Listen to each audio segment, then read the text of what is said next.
Iconic hotels rarely fail loudly. They do not suddenly become bad.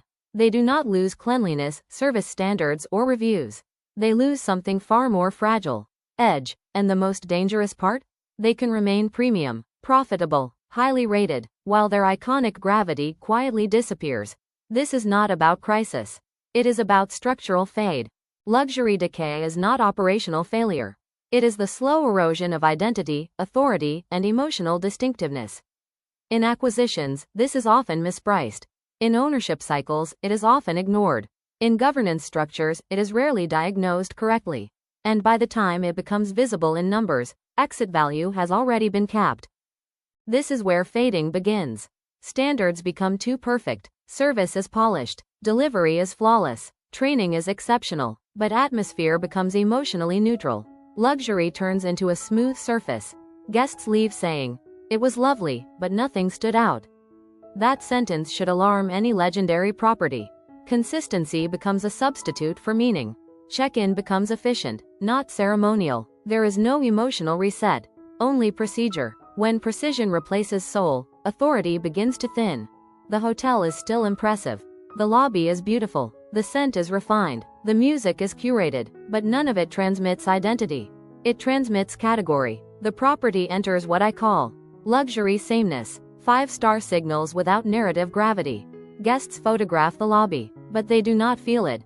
They describe objects, not emotion. When luxury becomes aesthetic instead of atmospheric, the hotel becomes visually premium, but emotionally silent. And silence, in an iconic brand, is decay. This is the most misunderstood phase. Because KPIs look strong, RevPAR is stable, ADR holds, guest satisfaction is high, everything works, and that is the danger. Iconic hotels are not factories.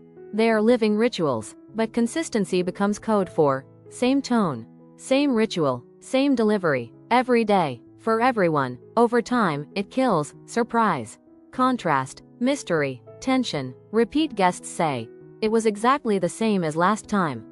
It sounds positive. It is not. No renewal, no evolution, no pulse. Predictable premium is the enemy of legend. The hotel is still expensive, beautiful, well-run, highly rated, but it no longer carries legacy gravity. It feels like a category, not a destination. Guests leave with no story. They say, "Everything was perfect." Perfect can be copied, legacy cannot. This is the moment when iconic brands become interchangeable luxury. And in acquisitions, this is where capital overpays. Because the numbers look strong, but the emotional defensibility is gone. Luxury decay is not a branding issue. It is an asset architecture issue. When iconicity fades, pricing power weakens slowly. Emotional loyalty softens. Exit multiples compress quietly. This is precisely where my work sits. Iconic hotel emotional and legacy reflection does not improve service. It identifies where authority is thinning, where sameness has entered, where rituals have become procedural, where governance protects stability instead of sharpness.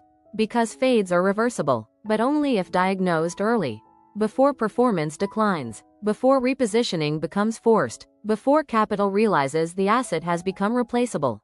If guests describe your hotel without using the words luxury or beautiful, what do they say? If the answer is vague, you are not in crisis. You are in a fade. And fades can be reversed, but only when treated as a legacy problem, not an operational one.